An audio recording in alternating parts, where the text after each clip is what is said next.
The Yangtze Plateau in India's Arunachal Pradesh is under the lens of the defence forces in the backdrop of the fierce clashes between India and China in this volatile zone earlier this month.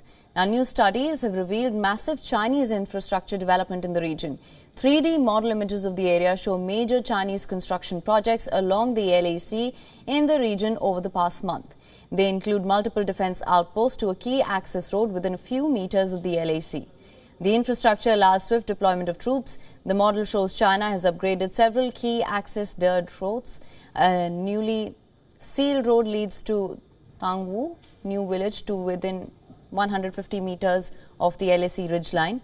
There is also a PLA camp at the end of this road. PLA troops had used this road to surge towards Indian positions in the 9th of December skirmishes. India has clarified, however, that it holds a commanding position along the ridgeline. Now, earlier, my colleague Rahesha Sehgal spoke to a strategic policy analyst, Nathan Bruiser, who joined us from Sydney. Listen in. Welcome to the broadcast, Nathan. Hi, thanks for having me. Now, a new study has suggested that China has constructed a sealed road leading to within 150 meters of LAC ridgeline. I want to first ask you that what kind of military benefits does this road provide to China?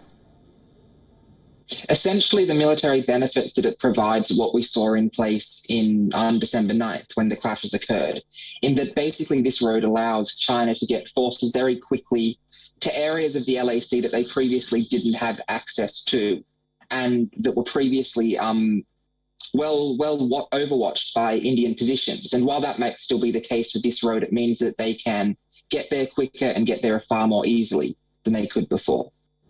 Right. Like you mentioned, the paper also suggests that the road was used during the December 9th skirmish. China has clearly taken an aggressive stance here. Are they preparing for more future aggressions? It's really hard to predict what the escalation on the LAC will look like, because I think a lot of the incidents that happen can escalate in a way that neither side intends.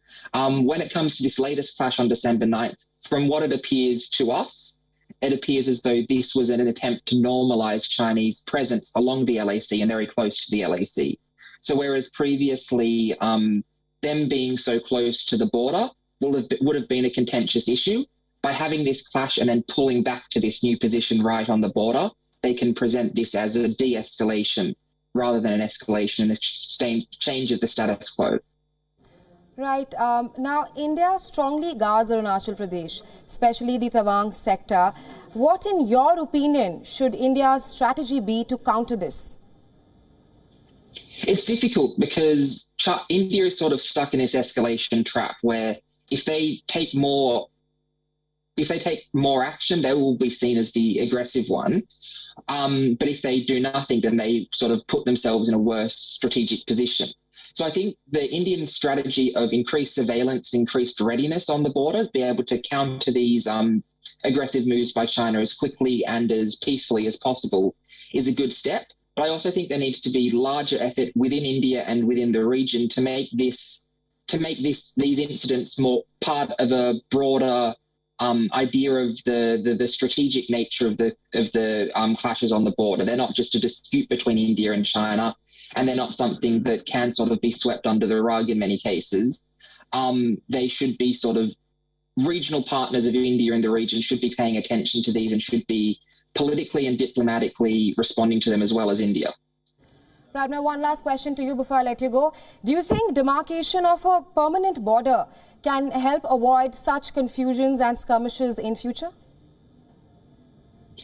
I think that's a difficult question because there's a lot of political barriers in the way of having such a demarcated border. I think in many cases having the border translate to these terrain features is helpful, in that you don't need to have exact centimetre precision measurements of the border to know that this ridgeline, the top of this ridgeline, is what we see as the border. So I think in many cases along the LAC where that has occurred, it has been helpful.